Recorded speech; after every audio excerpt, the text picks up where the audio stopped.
Quasi here. In this video, I want to share with you the 7 mindsets rich people have that poor people don't. I've been on both ends of the spectrum, and these lessons I share with you from experience and really seeing what kept me poor over and over and over again and staying in that same cycle and what helped me break out of it. This was a sharp paradigm shift for me that hurt me. It actually was painful for me to learn these lessons, and I want to share them with you really after having studied so many successful people, watching them, being in masterminds with them, and myself having implemented these things and looking at the results from them. I want you to stick around to the very end of this because I promise you this is going to be super valuable for you.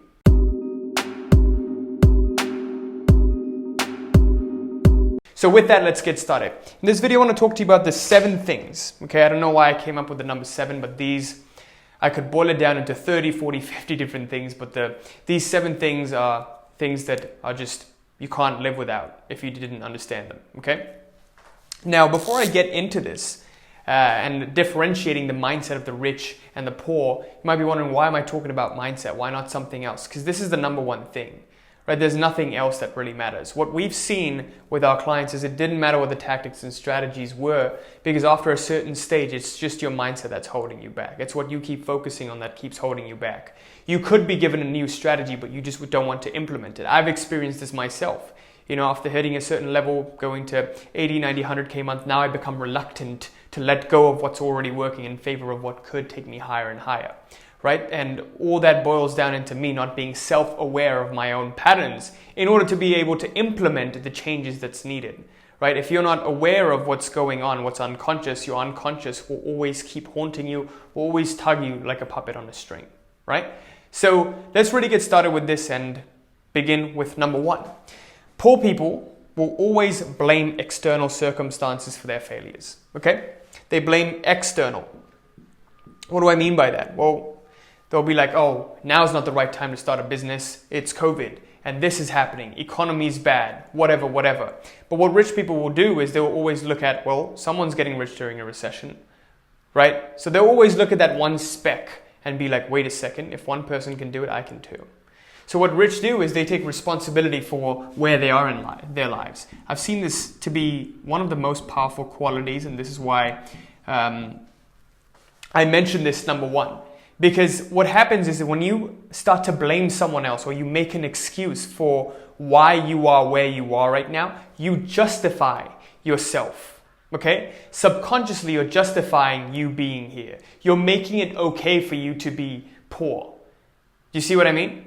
It's, oh no, it's okay, you're fine, here's your consolation prize. Here, you can be poor, it's fine. That's great. If that's what you want, that's completely fine. You don't have to be rich. Right? But if you want to be rich, if there's a part of you that wants to be rich, but you're poor and you're bitter about being poor, then that's a problem. Okay? If you have a desire and an intention for something else, but you're suffering something else completely, then that's a problem. Okay? So with that being said, poor people will always blame external circumstances to justify where they are in their lives, to give themselves permission to be like this. Okay? Whereas rich people, successful people, they will take responsibility, full responsibility for where they are. Okay, well, I'm here today. I fully accept it. Once you fully accept where you are, now you can implement and bring in changes that you need to make in order to go where you want to. Okay, this is the quality that I've seen. And why I've seen so many people in our program, in the Reality Mastery program, become so successful is because they took full responsibility for where they were in their lives. And once they did accept and were completely accepting instead of resisting their current situation, they could allocate more energy focusing on what they wanted to move towards instead. Okay? When you blame external, you actually resist your current situation.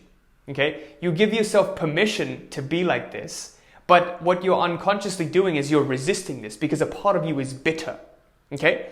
By making excuses, you're resisting what is because you're not achieving what you would want.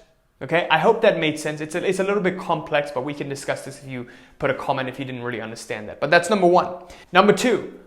Poor people will do is they'll always focus on shorter-term gratifications and activities that give them shorter-term gratifications, right? They will do things that will yield a return today, and they'll have to see immediate results for it. For example, going to a 9-to-5 job and getting a bi-weekly paycheck is the biggest dopamine spike people get nowadays. Okay? Getting your weekly paycheck, your bi-weekly paycheck is the biggest dopamine spike for poor people. What rich people do, on the other hand, delayed gratification. Building something takes time. Okay? Now, poor people can't do that because they're wired for this quick dopamine spike. Everything in society right now is wiring you for a quick dopamine spike. If you look at Netflix and that high you get, you can't even sit down and read a book, right?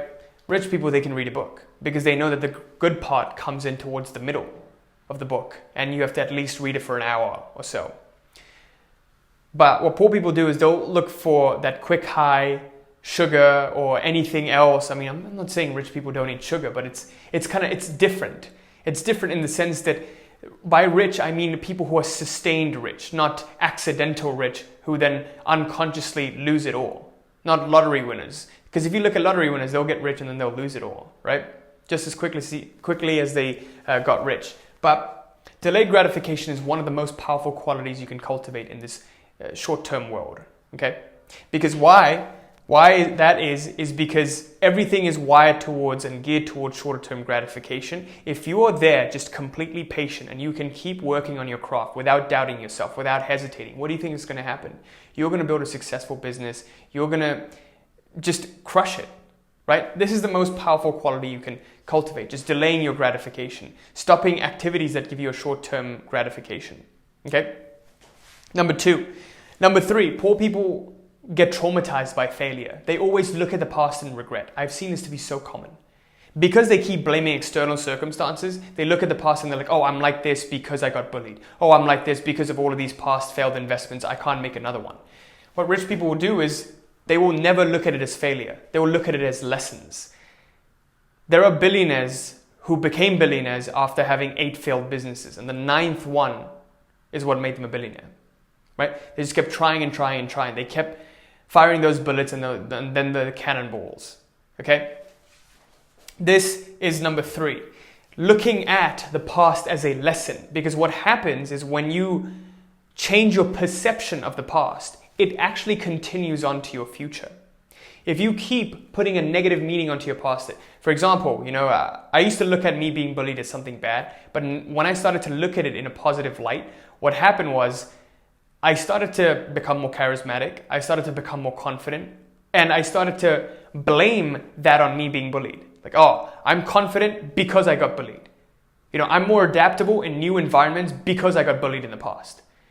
I have this level of social calibration now because I got bullied in the past. I need to know how to fit in to new environments. Do you see what I mean? So whatever meaning you put onto it, that's according to that, your life will unfold. So that's number 3. Number 4, oh, this is a great one. Poor people will always make slow decisions, but are very, very quick to change it. This is actually a quote by Napoleon Hill. I don't know if he wrote that in Think and Grow Rich, but I recall this is from Napoleon Hill.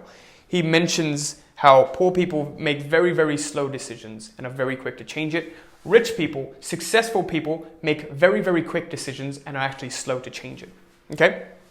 Now, here's the key part. The difference between an impulsive decision and a quick decision is just that all the facts are presented. Once all the facts are presented and you know you need to do this, what's the point in hesitating? Why hesitate? Why do you need to sleep on it? People are like, oh, I need to sleep on it. I need to meditate on it. It's a bullshit. You're just making another excuse so that you cannot do this and you can procrastinate on this. When you know 100% you actually need to do this, right? So poor people make slow decisions and are quick to change them because they move in all different directions. They have no focus. Successful people make quick decisions and are slow to change them. To give you an example, we see people who make slow decisions in wanting to join the program, right? They know they need to do it. They know everything is perfect, everything is good, but they're just afraid. Of what? No one knows. Maybe it's of, investing their savings. It's a big decision, right? Wanting to join a program, something that could potentially change your life, that could change the way you've been doing things, that challenges your worldviews, but also that costs, a good investment. But what will happen is they'll be like, oh, I need to sleep on it. And then they never come back. And then 6 months later, 7, 8 months later, we see them coming back like, oh, I should have made that decision a long time ago. Because the same pattern keeps going on, right? Nothing changes if nothing changes.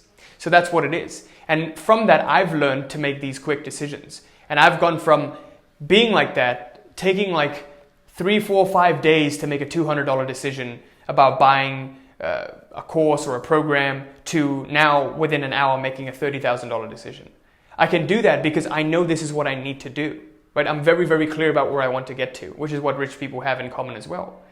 They're clear and they don't look at investments as, oh, I have something to lose, but they're looking at the upside of every single investment. What do I have to gain from here? If they can gain at least something that'll make them make 60,000, if I could gain one thing from joining a $30,000 mastermind that could help me make 60,000 the next month, I'm going to do it. Right? It's as simple as that. So that's what it is. Quick decisions and no change for the rich. The next one is shiny objects. Poor people always invest in shiny objects and things that depreciate over time. Rich people use their money to invest in things that help them grow and give them a longer term return. So poor people invest in material goods more than they do in non-material goods that actually contribute to their growth. Rich people do the exact opposite. Right? This is why you see successful people, rich people like Bill Gates, Warren Buffett, they're very humble. Right? Warren Buffett has a beat down car and a shitty phone, but he's like one of the richest people in the world. So rich people don't feel the need to show off because they know they're rich. They know they have money. They know they could buy anything that they wanted to. So what's the point? Why not buy what you really, really want, not what you think you want? Because your mind thinks that it wants all of these things to feel rich. So you can either look rich or actually be rich, right? Poor people want to look rich. Rich people want to be rich. That's the difference.